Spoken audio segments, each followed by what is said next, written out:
à tous, dans cette vidéo je vais essayer de vous montrer comment travailler le point jersey que j'ai utilisé pour la première fois dans le tutoriel du pot lion et qui mérite une petite vidéo en plus des explications en annexe du tuto parce que même s'il est plutôt facile à travailler, il faut quand même bien savoir où on doit piquer pour que ça coule tout seul ensuite.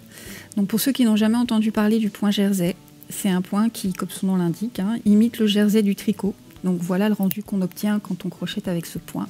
On a de jolies lignes droites et sur le jacquard, la différence est plutôt frappante au niveau des changements de couleur.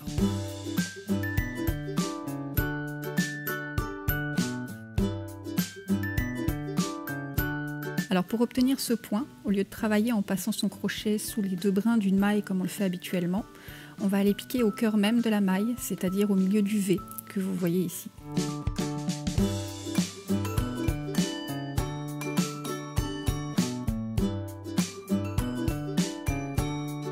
Sur l'envers, le crochet ressortira entre ces deux barres du V, mais surtout sous le troisième brin. Alors je fais une pause ici, et oui, quand on est timide, on ne tape pas la discute en même temps qu'on fait sa vidéo, non, sinon on y serait encore dans 10 ans.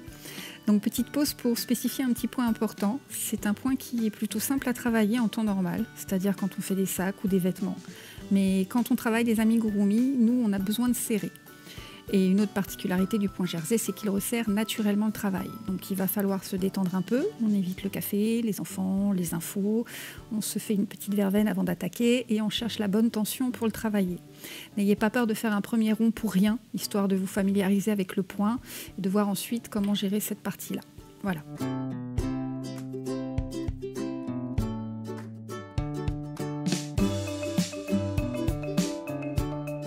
Donc vous insérez votre crochet, n'oubliez pas que vous allez passer sous le troisième brin sur l'envers. Donc pour éviter que votre crochet ne tape dans le troisième brin et vous bloque, il vous suffit de piquer en plongeant un peu votre crochet vers le bas pour qu'il aille naturellement se glisser sous le troisième brin.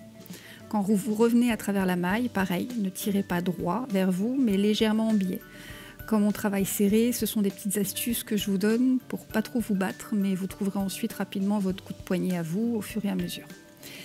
Voilà, là vous voyez bien que le fil ressort entre les deux brins de ce V bien caractéristique. Et on continue avant que je vous montre une autre particularité que vous aurez besoin de savoir si vous travaillez ce point en jacquard, ce que vous allez certainement faire.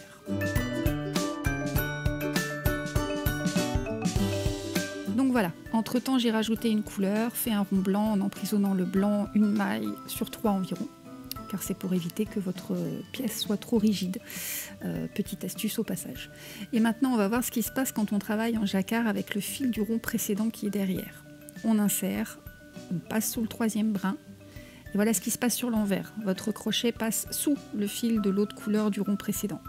On le laisse comme ça, inutile de vous acharner à essayer de passer par-dessus. J'ai essayé, vous vous doutez bien, donc non, laissez-le là, il est bien là. Et voilà, on continue. Et voilà, normalement, vous devriez être équipé pour attaquer le point jersey sur vos amigurumi avec un mot d'ordre, surtout restez zen. Merci à tous.